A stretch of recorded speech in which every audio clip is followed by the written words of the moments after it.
It is 8:07. Well, a church in Melbourne is certainly breaking some new ground. We've already heard about its services held in a pub, but now the church is getting inspiration from, wait for it, Sex in the City.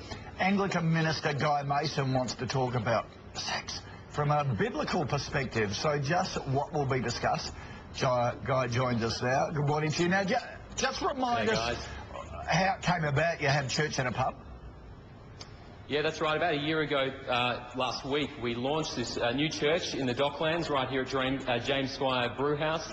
We've been growing. It's a very dynamic and vibrant community. We now got 2 services, and this Sunday we're kicking off this new series called Sex in the City.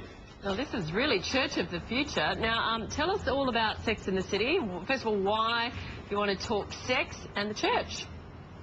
Yeah, sure. Well, sex is very much part of who we are and the culture that we live in. It's a $60 billion industry. 1 in 4 are looking at sex online, the large majority being teenagers. In Victoria, for example, there are twice as many brothels as there are McDonald's restaurants, just to kind of put it in perspective. So, answer that question, biggest religion in... Yeah, absolutely. The biggest religion in Melbourne today, and largely the church is being silent on this topic, and so it's a good opportunity to talk about what the Bible talks about, and that's sex in a very comfortable, open way within the covenant of marriage, and there's just some great advice that we get there. Okay, run us through that advice. What does the Bible say about the topic?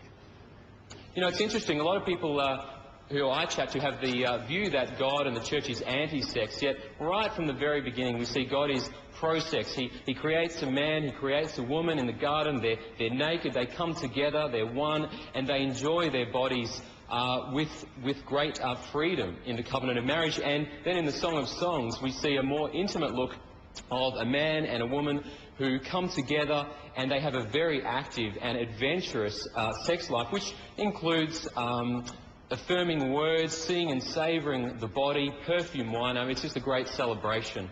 Wow. Are they the well-worn pages of the Bible that you check these out? Absolutely. Okay. Check it out. Check it out. What's been the reaction? Do people sort of come along, thinking, oh, yeah, we'll wonder what this is about? A little sceptical to start with, and then think, hang on, tell us what your reaction's been. Well, we're kicking off this Sunday, so we've got to wait and see, but we've had a great response with this church, and I think one of the key priorities for us is to preach Jesus, but to be part of our culture and talk about things that everyday Aussies are talking about, and people have really responded positively to that. One thing I've always wondered, you know how it's called the sort of missionary thingo? Does that come from the Bible? No, as I understood it, some unhelpful missionaries went to culture and said, look, that's how you do it, but one thing we want to encourage is adventure in the bedroom, especially, obviously, in marriage, and people to have a a with it and enjoy each other's bodies. So stay away from that one. That's so old and boring. I think you need to go to the Sex and the City classes to see Guy. Wow.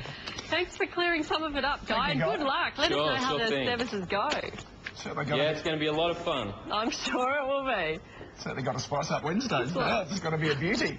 Head on the show, Monty Dwyer texts in from the Winnebago. Where is he this week? Find out after 8:30.